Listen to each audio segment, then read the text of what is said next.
Sorosoro.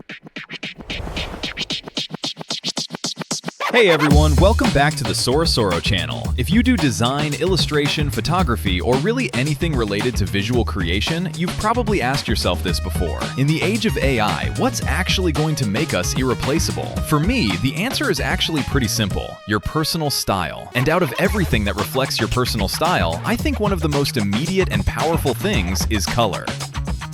We're often moved by great work because it feels powerful, it feels alive. But honestly, I'm sure you've had this experience too. A really strong and unique visual feeling pops into your head, and you know it's beautiful. But the moment you try to recreate it, you end up spending hours inside different software, tweaking parameter after parameter. And somewhere in that process, the worst part happens. You forget what you were trying to express in the first place. So maybe we should look at masterful work from a different angle. What makes it great isn't just technical skill, it's how precisely the artist controls their style. When you see an image that really hits you, you don't need a PhD in color theory to feel that the color is beautiful. So if we can already recognize beauty intuitively, why can't we use that same intuition to build the colors in our own work? So if what you want is a way to create your own color style quickly, naturally, and accurately, whether you work in design, photography, illustration, UI, posters, or any other visual medium, then I think you're really going to like this tool. Alright, let's jump in. Let's start with the interface. It's basically divided into three sections. On the far left, you've got the sidebar, and there are three main modules here. The first one is color mode. If you come across an image with a color palette you really love, you can just drop it in here and instantly extract the key colors as reference. It simplifies the colors into a cleaner palette and removes a lot of the visual noise, so the overall color structure becomes much easier to read. The second one is Tools Mode. This is the core of the software, a full set of color grading tools. You can build the exact color style you want here very freely and very quickly. A lot of the time, you can try out a dozen completely different looks in just a few minutes. The third one is the template module. If you already have a palette you like and want to see how it works in actual design layouts, this is super useful. You can apply your colors directly to different types of mockups. There are 18 different UI templates here, covering phones, desktop layouts, web pages, promo graphics, posters, and more. And each one has its own style. And on the far right, you've got the color tools. Now, I'm not saying you need to memorize color theory, but the tools themselves are seriously solid. Honestly, I'd even say this setup feels more practical and more refined than the default color tools in a lot of pro software. Let's start with the color module. Here, you can upload photos in batches by pasting, dragging them in, or selecting a folder directly. And almost instantly, the software generates color themes extracted from those images. It's really intuitive. You can clearly see how those great images are actually built in terms of color. You can also tell how much each color contributes by looking at the size of each swatch. And that's really important because in color design, proportion is everything. You can also select multiple images and export them as palette preview images for later use. When you export, you can choose to include the hex values on the image. And if you don't want the original image included, you can save just the palette itself. You can even adjust the palette size and where it appears on the image. There's also an option to adjust how many colors the palette is broken into. You can choose anywhere from 3 to 12 colors. So what does that actually mean? If you pick a smaller number, the result is more simplified and balanced. If you pick a larger number, you get more contrast and more detailed color information.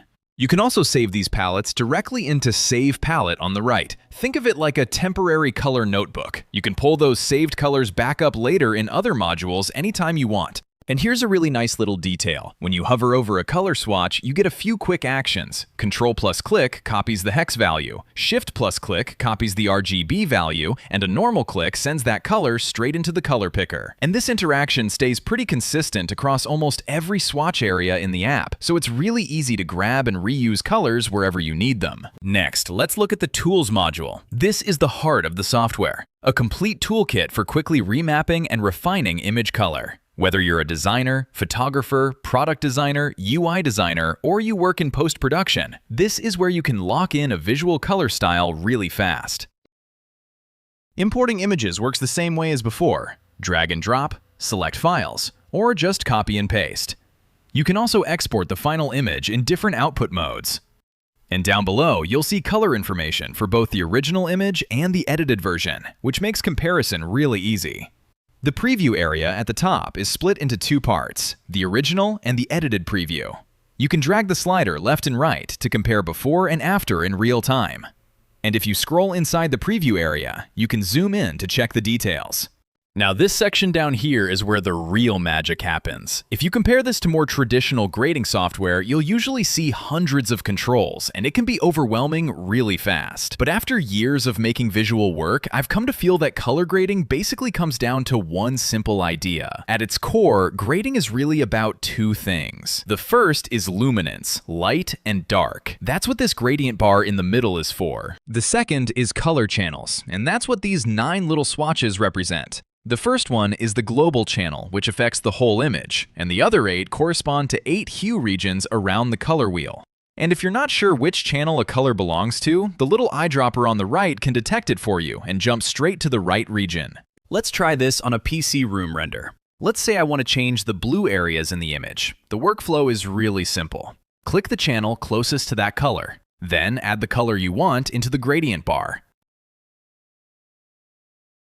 If you want to control the shadows of that color region specifically, click the black point on the far left. So for example, if I want the darker areas to lean blue, I can do that here. And the highlights work the exact same way.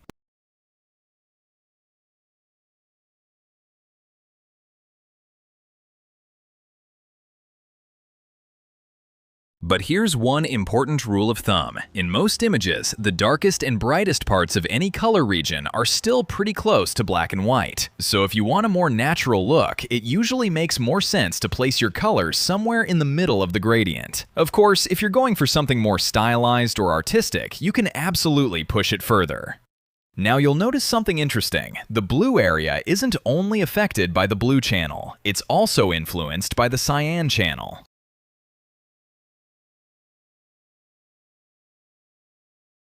Why is that?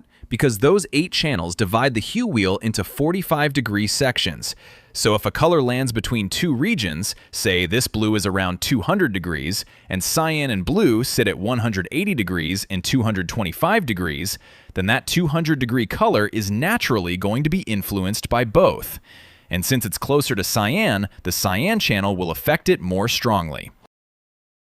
Now let's talk about 2 really important settings that can feel a little confusing at first. You'll notice that by default, most of the image outside the adjusted areas turns almost black and white. That's intentional. It makes it much easier to see exactly where your color adjustments are taking effect. But if you want more of the original image color to come back through, just turn on Preserve Hue. Once it's on, the areas you've strongly adjusted will still keep your new color treatment, while the areas with lighter changes will preserve more of the original image hue. Personally, I'd suggest leaving it off at first, because it makes the effect much easier to read. If your color changes don't feel strong enough, this is where sat influence becomes really important.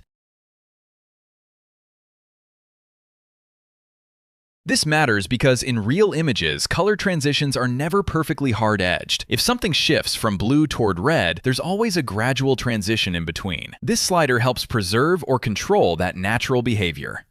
So to sum it up, Preserve Hue. It determines which parts of the graded image retain more of the original color. If you've graded a certain area heavily, the final result will preserve more of your color work there. On the other hand, areas that haven't been adjusted as much will retain more of the original image.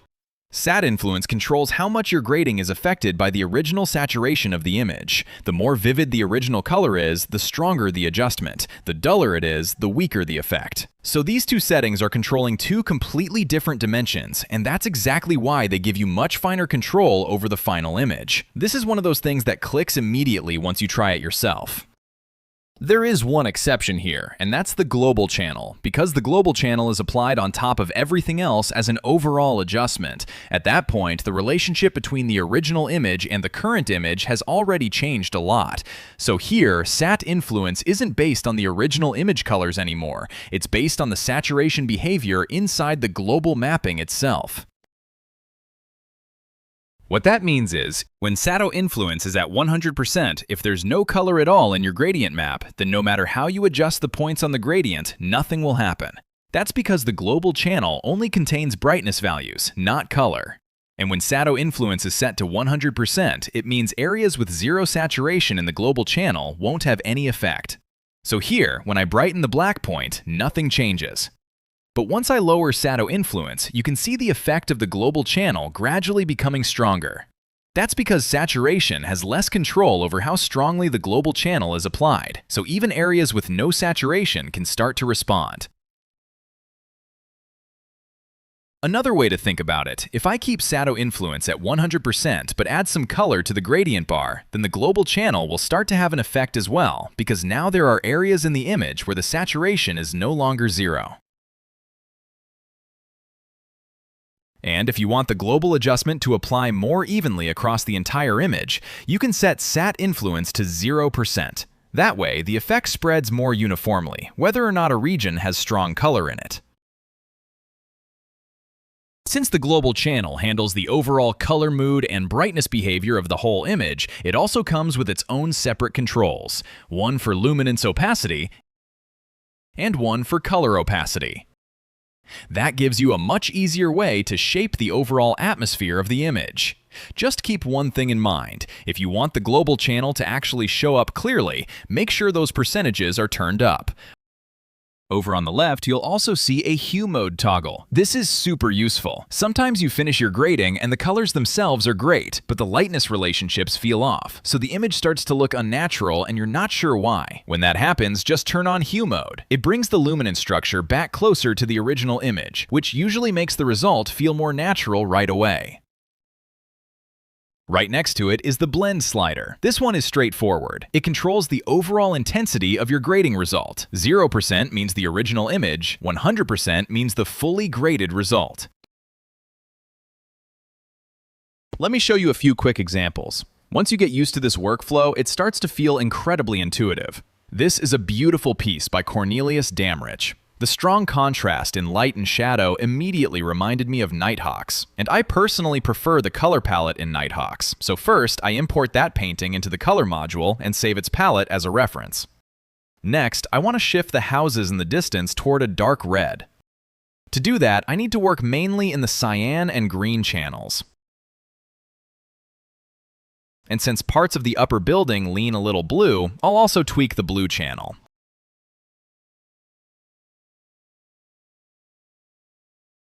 If the change feels subtle at first, don't worry. That usually means those areas were pretty low saturation in the original image. In that case, just lower sat influence.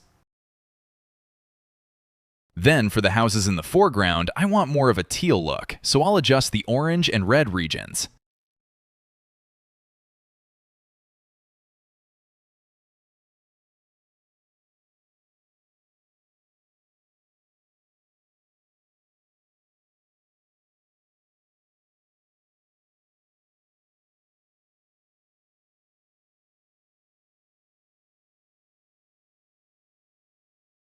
Looking back at the Nighthawks palette, you can see that the highlights lean warm, almost creamy yellow, and the shadows lean deep blue. So I can recreate that with a final pass in the global channel. And there's the final result. If you compare it to the reference palette, it's actually pretty close. And if the lightness feels less natural than the original, just turn on Hue Mode to borrow back the original luminance structure. Next up, we have a photo of a girl in an ice cream shop. Looking at the original, the overall lighting feels a little dark, and her skin could definitely be brighter. I want her skin to feel a little healthier and warmer, so I'm adding a subtle orange-red shift in the orange channel. You'll also notice that the highlights on her skin are being influenced by cool blue light from outside, so I can lean into that blue and use it to create a nice contrast with the warmth in her skin. Then I'll refine the clothing as well. I want a more elegant shade of blue that complements her skin tone and her warm expression. And finally, I'll go into the global channel and push that blue versus orange contrast just a little more.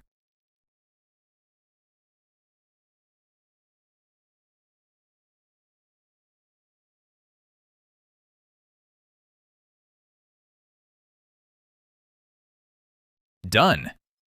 At this point, the image already feels much more complete, and that's really the whole logic. Just go into the channel that matches the color you want to change, then adjust the shadows, highlights, or midtones inside that range, and you can get where you want surprisingly fast.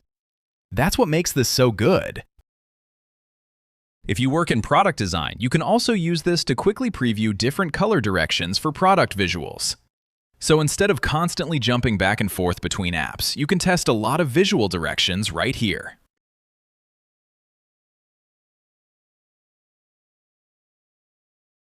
If you're not trying to do detailed image grading, and instead you already have a palette idea in your head and just want to see how it works in real design, then the template module is perfect for that. It comes with 15 high-quality templates across different design categories, and the main thing you do is incredibly simple. Click a swatch and replace the color. The layouts and elements are already built for you. Your job is just to fill them with the colors you want.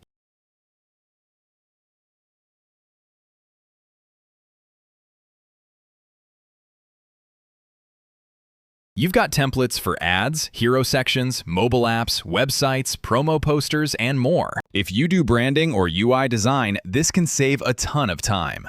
On the left, you can also see the different design layers inside the template. And below that, you can choose few/mid/many, depending on how many levels of color hierarchy you want. Here's a simple way to think about it. Choose few if you want a simpler, cleaner palette. Choose many if you want something richer and more layered.